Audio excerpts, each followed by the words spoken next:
কি বলে, রাজপ্রাসাদের মানুষটাও মরে যাবে, কুড়ে ঘরের মানুষটাও মরে যাবে, সুখের খাবার যার মুখে সেও মরে যাবে, ভিক্ষার থালা যার হাতে সেও মরে যাবে, যাবে না?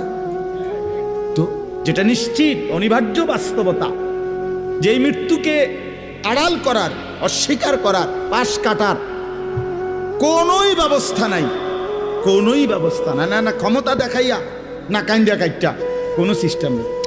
ক্ষমতা দিয়েও মৃত্যুকে ঠেকানো যাবে না, কাইন্দা কাইটাও কি করা যাবে না মৃত্যুকে।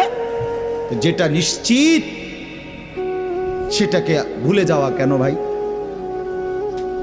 কেন ভুলে যাব আমরা? আল্লাহর নবী সাল্লাল্লাহু আলাইহি ওয়াসাল্লামের যেই হাদিস আমি পড়ছি, এটাই নবীজি বলছেন, আকসিরু যিকরা হাদিমিল লাযযাত, আমার উম্মত প্রতিদিন বেশি বেশি